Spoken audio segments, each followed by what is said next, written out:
to the Punk Rock Horror Podcast. This is a bonus show we have, you guys, a bonus band showcase episode. Today it's really exciting. We are joined by some old friend of ours that we had on about a year ago now. Everyone, welcome back, Mixed Kid Fridays. Welcome, guys. Say hi, Gil. Say hi. Hello. Hi, thanks for having me. We are with Dom, Gil, and Calvin today, and guys, you have been so awesome and willing to come back on to talk about what the band has been up to since last time you were here to talk to all the ghouls and gals and all the progress you guys have made. So, how has it been? What have you guys been up to in the past year?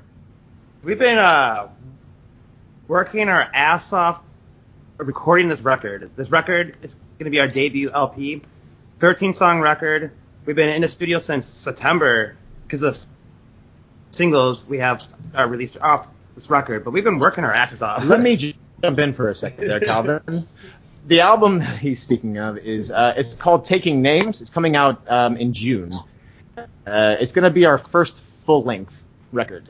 We've only put out EPs and singles up to this point, but I mean, it was arduous, it was treacherous, it was dangerous. But we finally have put together a full-length album, and that's what we've been up to. Now we're just ready to start playing shows. And Gil hates it, our drummer, don't you, Gil? That's not true. It was funny because in the studio, we literally were writing songs on the spot, and Gil was learning the songs in the studio, and he's like, "What is this, a surf record?" Yeah, Gil, a lot of surf. Well, we live in California, so Gil is obviously not equipped to surf. He only has 4 limbs. What the heck? Gil, what do you have to say about the record, dude? I'm really excited about the record. It's going to be. I put out a lot of music, and it's going to be probably the first thing that I've ever released that I've played on that I'm truly excited and proud of. Yeah, goddamn right. That's exciting. I mean, because I've been in a lot of situations where I've recorded and I just let things slip by, things that I'm not happy with. He's talking about bands, other bands, not this band, not situations with this band. He's talking about no. Yeah, so definitely talking about other situations. Yeah, no other bands, and yeah, I'm just really proud of this album in particular. We're proud of Gil because literally, Dom and I were writing songs, and then we'll be in the studio. We'll have 5 new songs, and our producer, who is the guitarist of 10 Foot Pole, he dropping names. Yeah, the album's called Taking Names. Yeah, literally, we're like, Gil, we have a song, learn it right now. And in the studio, our producer and Gil would work together, and they'll get the drum tracks down. Gil did 6 songs in one day almost. And then Calvin and I would go 69 in the bathroom, just didn't even care. Gil kicked ass in the studio. You gotta keep the moral support up. Yeah, you always need some moral support. Wait, did we say moral or oral? Oral support. Yeah. It's the same thing in the end when going through that act. I mean, because the oral, you know what I mean? Well, okay, if we're gonna nitpick, I would just I would just blow you. And also, we have a new member, Isaac, who's not joining us today because he's at the sunglasses. You said member. So yes, he's right. We do. Since the last time we spoke, we have a new bass player. We don't really have to get into that, but we have a new bass player who actually can play bass. He's in the shithead, so it's awesome. Great. No worries. We won't jump into it unless you guys really want to. No. We won't talk bad about our bass player, old bass player. But we won't say shit about anyone. It's just that it didn't work out. So the last time that you introduced us, our bass player was Johnny, and now it's Isaac. Yeah. But Isaac is working, so he can't be in part of the He feels part of. We feel complete with Isaac now because he's such a great player, and he moves around and jumps around on stage that he actually completes the band. He really finishes all of us off, if you would put it that way. He finishes off really good. He never just it's a happy ending every time. Yeah. Perfect. Gil, that sounds like you got the missing piece.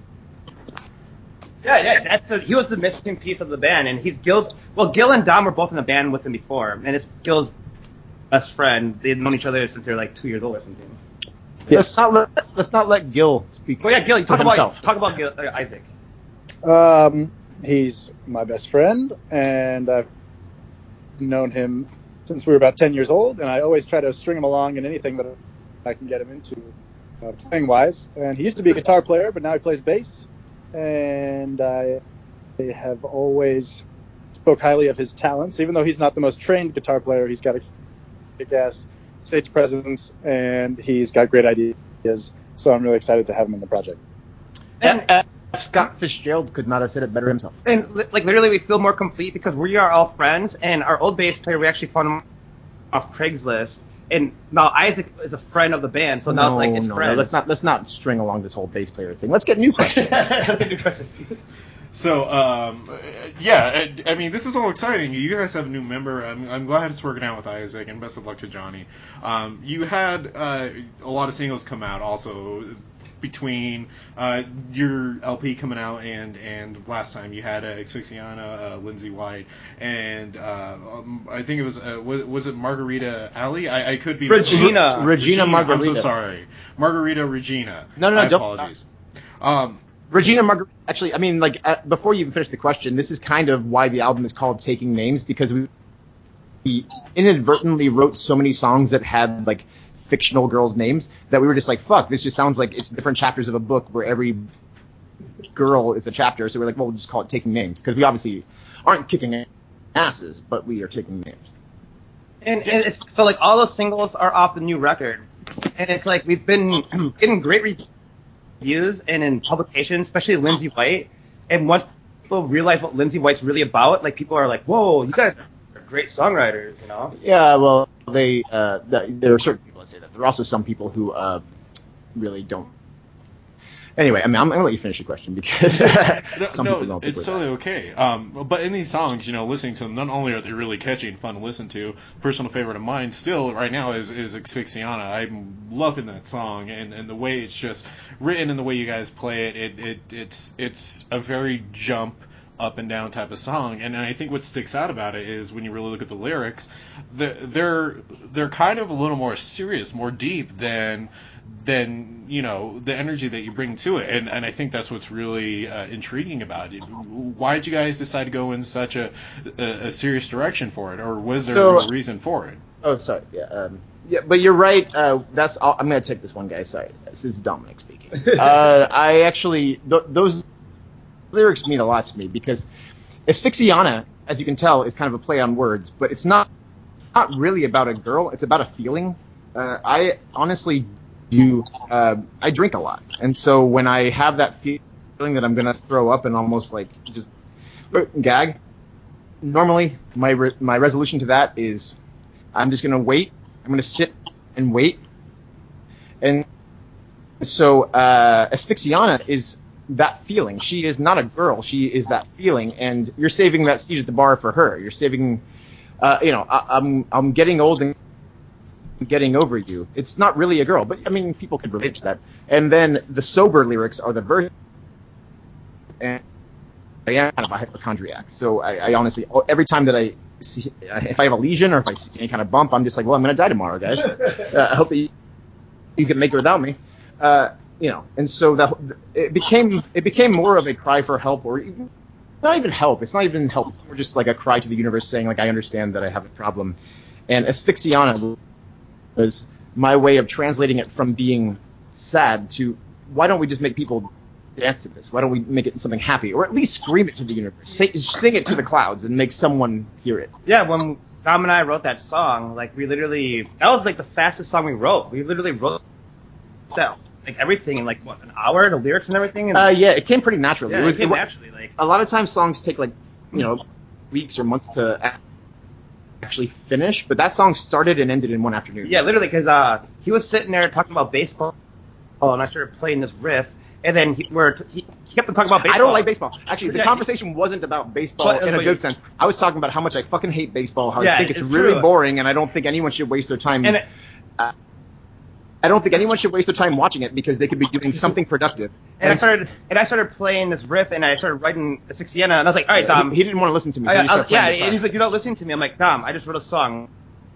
Let's finish it, and we wrote Asphyxiana. He was like, he was like, your conversation right now is baseball. You're wasting time. Let's just fucking play something. And then we just went on the laptop, made a demo, and then sent it to Gil, and Gil's like, it sucks. Yeah, of course. Gil, what was your interpretation of Asphyxiana? I always thought it was about a girl, so I guess I'm one of those people. Yeah. You're one of those Game of Thrones watchers. Yeah. Well, just wait till you find out what Lindsay White is really about. No. Oh, that's episode 2. We're punk rock, so it's on it's our new about record. drugs. It's about drugs. Well, yeah. So you heard our song Lindsay White, right? Yes. It did. All right. So Lindsay White. It's really great songwriting. So you can't say that about your own songwriting, dude. That's like cocky as fuck. What the hell? I'm talking. Wait. I have David Bowie blood in me, I think. At least like. All right. So actually, that's disgusting. So like. My friends started calling cocaine Lindsay because of Lindsay Lohan getting in trouble with it. So Lindsay White is cocaine, and then Mary Jane is marijuana. Molly, bet you never heard that. Yeah, one Molly is ecstasy. So the song sounds like Molly is Molly. Yeah, Molly. Which is Molly. Yeah. So the song sounds like it's about girls, but it's actually all about drugs. every girl that you're talking about is drugs. It's a drug. That's why it's like he's not giving it proper justice because he's saying it like we're drug addicts. It's actually, I mean, it's honestly. It's got to do with the fact that we've lost so many friends and just loved ones to drugs. Like it's not like we're drug addicts. We've seen what drugs do to people. We've seen how they just destroy themselves. And so the idea is it's different drugs, but we give them names like women, and we just say like they entice you, they bring you in, and then you get sucked in, and you sort of lose yourself. We're not glorifying drugs. If any children are listening, cocaine's bad. Well, yeah, it's about we've lost a lot of friends to like drug overdoses and stuff like that. So, Lindsay's a metaphor for cocaine. We already got crystal meth. Crystal. You have like the bad drugs that are not invited to parties because we're not hating on people who do drugs, but like crystal meth and then angel dust, they're bad, and that's why it's like people who are on those drugs, they steal money from you, and that's why it's like you came in a cab and you didn't tip. So it's like those are over-explaining. I feel like now that the metaphor is out there, though. I think the point that you're getting at is that you're singing, you're writing music about your experience of seeing people in your lives deal with these drug habits and how you've interpreted it and how you've kind of gone through those methods with them. What about you, man? Like, have you? I'm not trying to like turn the interview around, but like you've probably seen that kind of situation before, where someone just sort of like gets. Oh no, definitely, yeah, and you're totally fine. I totally get it. Yeah, on my end, when I was in bands, one band broke up due to our lead singer just being a total meth addict, and then I've had friends who've also fallen into that lifestyle and have. Just made some big mistakes, whether it's parental mistakes or just in general as a person. Drugs do kind of change a person, and they do send you down a dark road. And I think it's good to have these type of songs to bring attention to it, because the fact of the matter is that it always is something that needs to be talked about, and it's something we need to be aware about. And so it's good that we have music to hopefully at least start the conversation, or at least be a channel for people who just want to make sure that people know that we're not trying to encourage it's really like I will say that anyone listening to this should know by now that their kids should not be listening to us. So if their kids are listening to it, it's the parents' fault at this point. Samantha, stop giving your kids. I have a really dips. cool idea. I think the Punk Rock Horror Podcast should like join up with the Colorado Punk Rock Army. You guys should do like a weekend music festival of like punk and metal bands, and we'll fly out there and play. And we'll they're gonna edit this. Stop being silly. Yeah, I think we should form a festival. We'll fly out there. We would love to do that. We were, I don't know if I'm really allowed to talk about it too much, but I do know band here, Barry Mia, is even wanting to do shows with you guys. They said they got in contact with you about it, I believe. Okay. Either way, though, they probably have. Honestly, we're just very like bad at remembering things. Don't even stress it. But that would be amazing. We would a punk rock horror festival of some sort, or a Colorado Punk Rock Horror Festival. Man, build it up. Like make it like grassroots. But Woodstock was grassroots until it became Woodstock, and then they tried to redo it in the 90s and now and it's like do it once. All we got is find a venue in Denver or whatever. Get like 15 bands. Denver or whatever, wherever you live. No, get like 15 bands, and then we'll like promote the hell, like all the bands promote it. Get 1,000 more people there, and then that way we can just have a big festival and be a fun, thing for everyone to do. We are in talks to even doing some live shows down here, and we're talking about things behind the scenes of having bands that have been on Band Showcase episodes coming out and to open up for us during these live shows. And so Mixed Good Fridays was definitely on that bill when we get to that point that we can actually do a live show. Oh, heck yeah. That'd be great. We'd love to. Oh, thanks, guys. And our shows are great. When you see our Gil drumming, he just has his old face the whole time.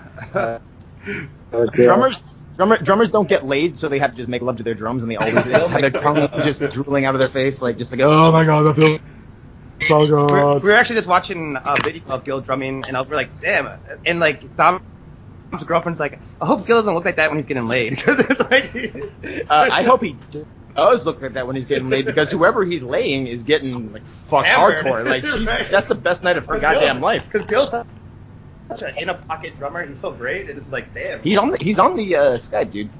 Gil, do you? Sorry, Gil's in Camarillo. Talking about Gil. me like I'm not here. Gil, are you single, or is that a question I can ask? Are you single, or are you? I am not single. You're not single. Sorry, What? ladies. Sorry, Gil is taken. Sorry, Gil has left the building. You're gonna have to go somewhere else. Ladies, sorry. That's new to us, so he must got back with his ex. Turns out, what the shut the fuck up, dude. Like, I jealous? think I'm gonna put your nipple no, over I was gonna try to get with Gil. So I know. I wanted to get with Gil. I wanted him to lick everything. All right, fine. Want me to lick your butthole? Yes. Good on you. You're a carpenter. You nailed it. So, going forward from butthole licking. Sorry, there's an interview. So I think one thing that's really refreshing is even though you guys do write very heavy songs that do touch on very heavy subjects, you always have this very upbeat, sarcastic, joking synergy whenever you guys are, whether it's on here or on stage talking. And so this is more of a personal question for me, is do you find it hard to sing about these intense issues while trying to keep that energy going? I mean, how do you get past that mental blockage of realizing you're singing about something heavy?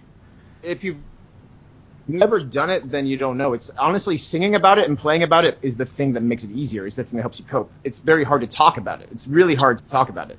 I mean, even though we're best friends, there are certain touchy issues that we don't like to bring up in conversation. And as soon as the guitar enters the room, we start playing, and that's when that shit comes out. And especially when you add a crowd into that equation, you start playing in front of people, then it's almost like you realize people have problems, and your problems really aren't that bad. Everyone's got problems. We all go through life, and so having the output of music is kind of what saves us. 'Cause I think a lot of the guys in the band, almost all of us go through our own form of anxiety or depression or self-consciousness, and to deal with. But when you can get on stage in front of people and play it, or if you can sing it into a microphone or write a song about it, then it lets you release that energy. And I have to agree with that, because Ariel, I was with this girl for 3.5 years, and I kind of pushed her away. And then one day I realized I really do love her, but we're still broken up. But the thing is, it's like I've been depressed, but when I'm on stage, I just feel good, and I just can't wait to, our next show is in a couple of days, and it's like I'm depressed and I'm sad because I really love her, because she's designed our album, all of our artwork she did. But you sing for her. But I sing for her, yeah, and I love her to death, So. And then Gil, what do you? I'm sorry, you guys cut out a lot right there, and so I don't really know. I just heard. I'm sorry. Oh, it's totally okay, Gil. If you want, I can repeat the question. Sure. Oh yeah, please do. Sorry. So basically, we were talking on the subject of the fact that you guys do write very deep, intense songs, and kind of knowing how to not solely focus on that and keep a high, upbeat energy when you're on stage. How can you keep that line separate and not hit that mental blockage of, we're playing a song that is very intense? Well, I remember you guys were talking about anxiety. I'm actually currently going through. I do have an anxiety disorder, and playing really takes me out of a lot of that. So for me, playing is like such a relief, I guess, on my end. Something that I look forward to all the time. Yeah. I mean, you answered pretty much what we answered, but you're way more concise. Yeah, I mean, that's honestly, I do think that most artists, regardless of whatever the medium is that they're working in, I think that most artists probably do have some kind of anxiety, some kind of self-consciousness about the world, fear of everything being rejected, neglected, fear of death, honestly, and just not being remembered. And you've got to you've got to make your mark. You've got to stamp it somehow. You have to leave this world knowing that someone will see your sticker in a bathroom. You got to leave this world knowing that someone will hear your music. You got to know like that when you die, you're not just nothing. It's intense because we all are kind of neurotic fucks. Everybody in the band has like some kind of neurosis, but it comes together to make beautiful art because it has to happen. It's a weird thing to talk about, but it's true. First of all, thank you for going that in depth. I know that can be a touchy area, and I do appreciate you guys just talking about that and sharing all that information. Thank you so much. That's really humbling for us, and just thank you. One thing. We don't look. Yeah.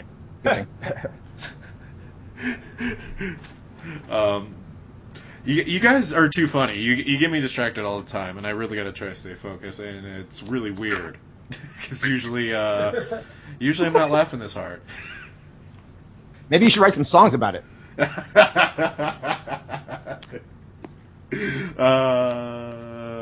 Might just do that. Going forward, so this new LP, it's coming out in June. It's a big deal because if I remember right, you guys are recording this under Fat Records, right? No, clarification on that. We're not under Fat Records. We're working for Scott Hallquist, who works with Ryan Green, who works with No Effects, and Fat Mike of No Effects owns Fat Records. We're not signed. Oh, okay. If Fat Records was willing to sign us, hey, Fat Mike, we might take that. But we're working under Ryan Green's like kind of like umbrella. So I just don't want anyone out to go on Fat Records website looking for us and then realize that we're not there. We're actually shopping this record, like Dom and I are signing the two labels, but we really want to be signed to Epitaph Records. So if anyone from Epitaph is listening. Yeah, anyone from Epitaph is listening. Brett Gerwitz, Religion, I love you guys. Next Good Friday. The boys are across the ocean, and look at our voice. Yeah. So we're shopping this record. The record comes out June 19th, but we've been sending every single to Epitaph that we have recorded. What makes it really interesting though about this record is we know how the songs go because we wrote them, but we haven't heard how the record sounds yet. It's not even. It's so new that we haven't even heard the final. Yeah, we're getting mixes every day right now, actually. And we really hope people like it. I mean, I imagine that we have done enough work to make sure that it will sound good, but we don't know if people are gonna like it. So even we're in suspense, popcorn in hand, edge of the seat, watching the screen, just oh my god, is this gonna come out good? Well, our producer did say, and our producer's in 10 Foot Pole, and 10 Foot Pole just released a new record, and everyone knows who 10 Foot Pole is. And they don't. Yeah, it's a Scott, our producer, and he's worked with a lot of bands, and he's and he put a post the other day, I have to say, this is probably going to be the best punk rock indie band record of the year. He's really but he produced it. I mean, he's a lot of bands. Well, we're just better than those bands then. Yeah. We're better than those bands, Calvin. We're better. Get your pancakes. I don't like to be cocky about it. I think Calvin does because he's really proud of us, which he should be. I'm not going to say I'm we're a fan better. of our band. I'm a fangirl. I'm not going to say that we're amazing and we're better than anyone else. We deserve anything, but I am proud of the album. I really am. It took a lot of effort to just kind of emotionally plow through writing it and then have to do the physical work of recording it. So it was now that it's almost ready for release, I'm very proud of it. I just think that I would like everyone to hear it, and if they don't, it's like if you don't like it, well then don't listen a second time. But I want everyone to listen at least a first time, you know? Definitely, and I would also say you guys got a lot of fans. I mean, since our first interview a year ago, you have definitely garnered some more fans down here, at least in Denver, that's been brought to my attention, and I think you're making a lot of headway, and I do really believe that, and I see you guys becoming that next band, becoming that next punk band, and we are looking for that with all of our band showcase episodes, but I do have to say I feel confident in Mixed Kid Fridays making that. I really appreciate that, and we all appreciate that. Thank you. I mean, it's you never know what you're doing until you're doing it, and then you never know who's going to appreciate it until you see who appreciates it. So it's always nice to hear someone say that. Thank you very much. What I really love about this record is that like when you hear a record nowadays, it's always the same guitar tone for every song. And every song, it could be a different song, but it all sounds the same because everything sounds the same.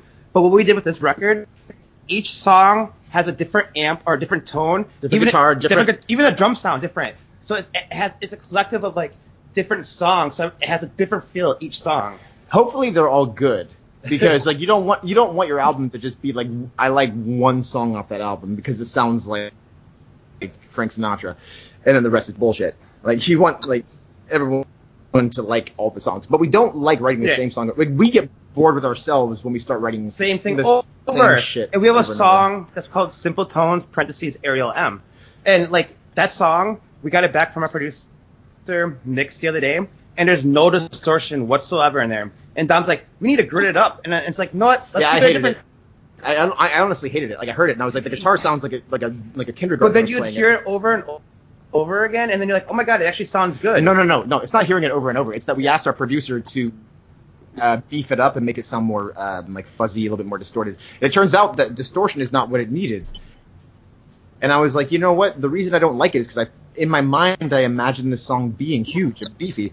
But he knew. He was like, no, just let it be what it is. Just let it be a little 3-year-old song. And it literally has like a 50s or 60s surf sound. It sounds like something like 3-year-olds. The Beach Boys would do. Like literally, it's like really clean guitar.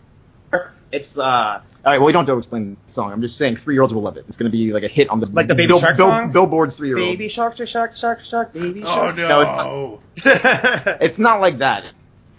It's more like we had a party last night. That song was on. You know those parents who just like cut their baby's hair into a mohawk and put them in like leather like spikes? Those babies will love that song. They're gonna be all about it. Like literally, we have like in your face punk songs, and then we have like songs that are like so different, and we just wanted to be a collection of like great songs.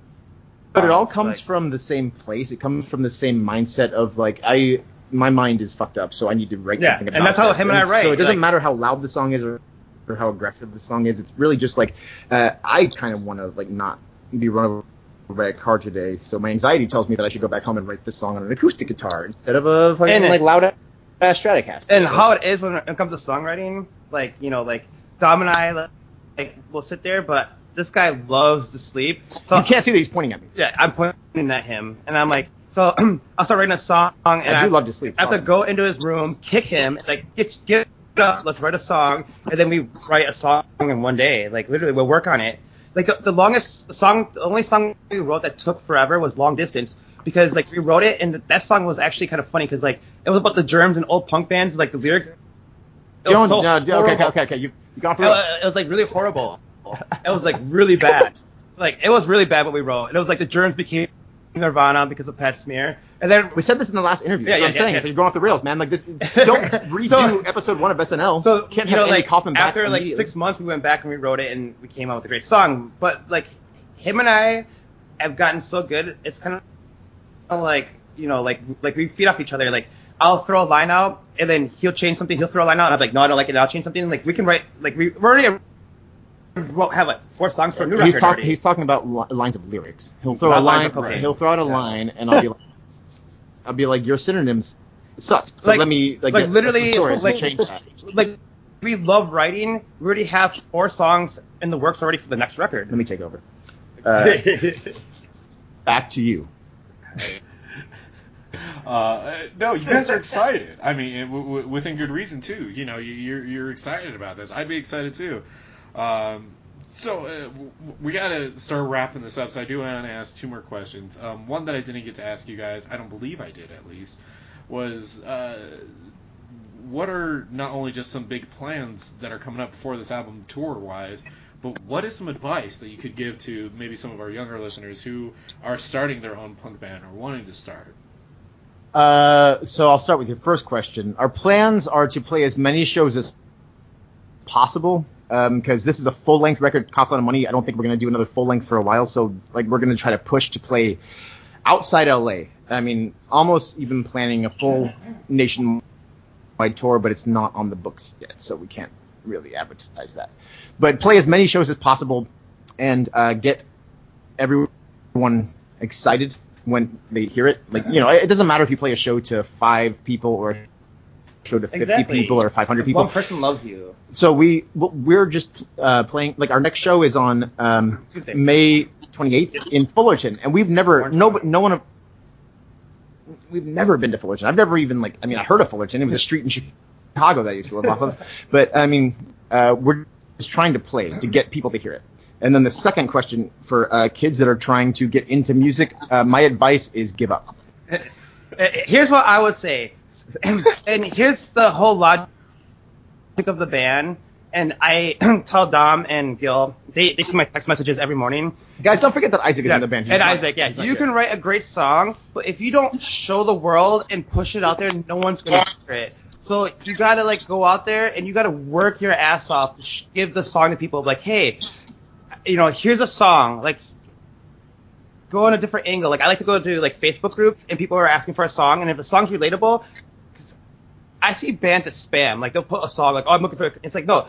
Someone's like, oh, I just broke up with a boyfriend, girlfriend, I need a song. I go, oh, long distance. Oh, I need a song that I can dance to. Oh, Regina Margarita. Pick a topic that's relatable. Pick a topic that's relatable. You need to give these people music. I was talking to you. Because if you don't push your music and show people your music or promote your music, you could be the best band in the world, but no one's going to hear it. You could have the best songs in the world. No one's going to hear it unless you go, hey, here's your music. The other day, Dom and I went to Silver Lake, neighborhood of Los Angeles. Went to a show. Less words. And we meet other bands, and then we promote our music to people, and people are like, oh, we love you guys. And it's like, you just got to go and keep promoting and telling people, hey, we're in a band, please check a song out. Because if you don't do that, no one's going to hear you. You're going too far. So for a kid who's starting out in the music industry, I would just say practice and make sure that you're actually good at what you're doing. Because if you get into the industry and you suck, then no one's going to want to play with. That's the best advice. Practice and get good. Get good at what you do. Yeah, don't suck. Don't suck. If you suck, you suck. Like Gil is such a great drummer. If you do suck, work on your attitude. It was funny because we had a show in North Hollywood. No, that's too much. No, I'm gonna talk about it. This is great. We had a show in North Hollywood, and Gil is so great at drums, but he was so drunk, and he thought he screwed up. And at the end of the show, he's just like, I'm sorry. It's like, Gil, you still kicked ass. Actually, you missed the main point of that show. The show he's talking about was at the Universal Bar and Grill in North Hollywood. Show was that there was a Trump supporter sitting right at the front, and he hated us. He thought that we were too liberal, we were like little faggots or something, you know. Like, and I hate to use that word. I do not agree with that word, but he wanted to. Like, he was literally wanting to beat us. He wanted to, like, fucking stab us, and it turns out he just got kicked out of the bar. But I was actually hoping, I was really wishing that a big brawl would break out, because if a brawl, we would have been in the newspaper, dude. Like, they've been, like, you know, just like punk rock band sets off Trump supporter. And then the headline, you know, that's the headline. And then there'll be like the lead, which is just like a band in North Hollywood. Bill got stabbed. North Hollywood band, you know. And somewhere in that article, maybe like the 5th or 6th paragraph, they would have had to say Mixed Kid Fridays, and we would have gotten like 6 more clicks on. But it was a great show. They didn't have enough microphones. We had to share one microphone. Don't worry about that show. No one cares about that show. But Gil was so drunk. But Gil plays great. But the whole time afterwards, I feel like that you're just trying to shame Gil now. No, Gil never drink at a show again. No, Gil kept on apologizing. It's like, Gil, you still kicked ass. Why are you apologizing? They're running out of time, man. Let them wrap up the podcast. Remember, Gil, I'm sorry. Oh, I have that recorded too. Dude, this is gonna be the public. You should say that to him. Hey, Gil. By the way, fuck you. You know what that's a great segue, because my very last question was going to be if you have any more crazy stories that you want to share for all of our listeners? Because last time, those last stories you shared were absolutely hilarious. Do you have any new ones? So we just played. So you know who Kevin Smith is, Silent Bob? Of course. You know, so we just played with his daughter's band, the 10th. So his daughter. About to bring that we played with. Yeah. I don't want to. And so because our bass player is Mexican, like she lost her phone. Like they were blaming our band that they. All right, so phone's gone. Can I explain this like someone who knows grammar? Like, so we played a show with the singer of the 10th is Kevin Smith's daughter, Fair. Harley Quinn Smith. Harley Quinn Smith. You can look it up on Wikipedia. I'm sure that she's been pampered her whole life. So she was already not very nice to us. Yeah, she's kind of mean. She wasn't very nice to us the entire night. We had a green room where all the bands were hanging out, and she just didn't want to talk to anyone. She knew that she was super important because her dad's Kevin Smith, and he did Tusk. So, like we were trying to be like cordial, and like I was talking to like their guitar player, like your guitar is really sweet. Cool. Like the guitar player was cool. That wasn't so Harley Quinn Smith. You can tell that she was raised with money. Like, oh my god, she was just like such a bitch. Like she thought that she owned the entire place. Like this is my room. What's everyone doing in here? And like I don't mean to be an ass. Like we did drink a lot. We had a bottle of tequila. We were drinking and having fun, like partying. But that's what you do at a show. And she just was not about it. And she thought that we were assholes. Just like, oh my god, what are they doing? Walking around and being like social. I hate this. So, but by the end of the show, like her phone went missing because Miss Genius wasn't on top of her own shit, and her phone going missing means that someone stole it. And she blamed our band. She started pointing at us. She was like, "Those guys took it," and we were just like, "Dude, like what would we do with your phone? Like we don't even know how to like look at how we live. We just play music. Like what? Like are we taking your phone to like it's some government conspiracy? And they're gonna rig the band. next election." And they're a bubblegum punk band, you know, and it's like. Yeah. But yeah, like and she was so pissed at us. She's like, I know they took it, and it's just like, dude, like why would we just fucking take your phone? Isaac's Mexican doesn't mean racist. Not you, her. Yeah. Yeah. And you know that was. I missed out on all of this. I didn't even know this happened. Yeah, but you're a drummer. Well, you left early because you had to leave. But when you left, it's like. Oh, trust me, dude. Your like, family's from Puerto Rico. have She you would guys have blamed seen- you. If you had been there. Yeah, they're like, oh, he's Puerto Rican. Yeah, we're collective. That's what we're Mixed Kid Fridays.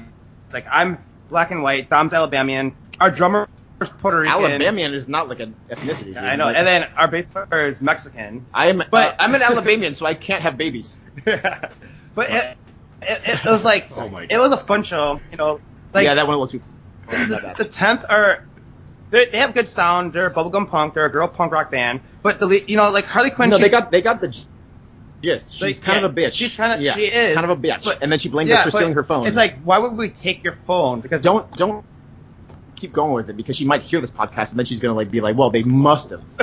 No, you know what? Let's set the record straight. If she does hear this, first things first, I'm really kind of bummed out that she acted like that towards you guys because I've been kind of digging the 10th. I've been kind of liking their music, and it's Oh, dude, no, it's nothing to do with the music. The music is fine. Well, Yeah, no, the point I want to make here is Harley. If you're listening, you know, I think it's fair that you just kind of give them a sorry for accusing them for doing something they didn't do. That's dude, you're in the pocket of Big Smith. I can tell. and tell you what, if you're mad at them, then you can be mad at us. You know, it's. Then I'm not mad. Then I'm at not least mad. we It was can hard. say that Kevin Smith's daughter is mad at all of us. yeah.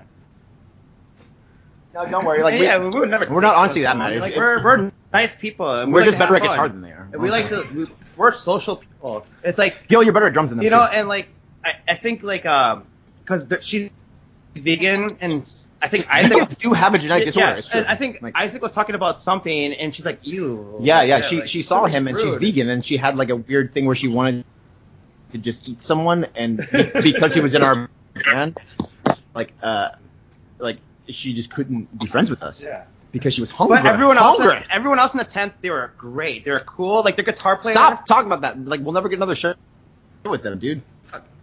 They were so cool. I love the guitarist. Like she's so cool. I like Like how you changed your tone there. Yeah. There is no band that is impenetrable of criticism, even if it's Kevin Smith's daughter in it. Yeah.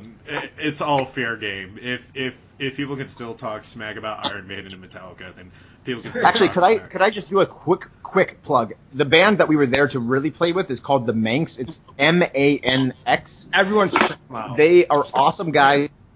Their show is amazing. And like Gogo Bordello. If you go online and watch their videos, they actually work for Adult Swim and they make amazing Cartoon Network, videos. Adult Swim, So Comedy for real, check out the Manx. The Manx. That's who we were there to play with. I love and them. I would support, MANX. Yeah, I would it's support them any day of the Like week. literally, like we met them because we had the same Shut up. rehearsal No, we space with already them. So that's how we met them, and they took our first band pictures. But Zach is so cool. Like I love that. Don't band. worry, every day is a fist fight.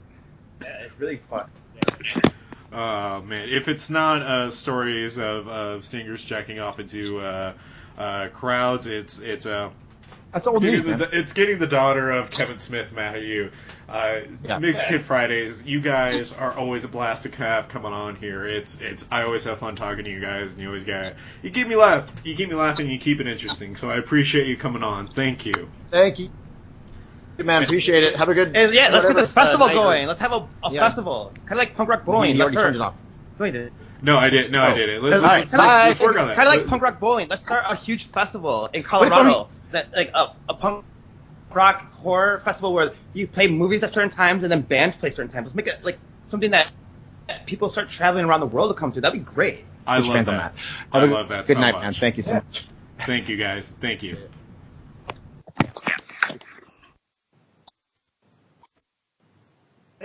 Gil, say goodbye. Yeah, Gil, say goodbye. Hasta la bye-bye.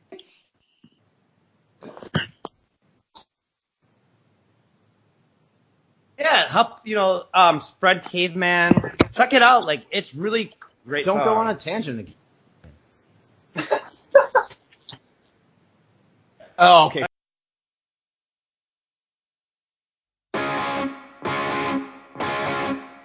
Regina Margarita, I saw you on the street with the sky between your finger when I was at your feet, and only luck would have it that you will be my habit to be.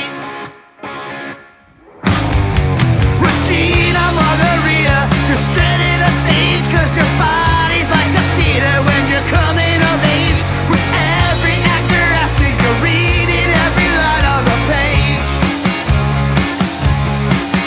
So stay right there and don't be scared, it's gonna be okay. Yes, I swear it's gonna be just fine. You'll be mine one day.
last long, so what the hell is mine? Where do you find time to put off the lights and let your heart bleed? Sit in the dark where nobody sees you. I'm getting over trying to start a getting older.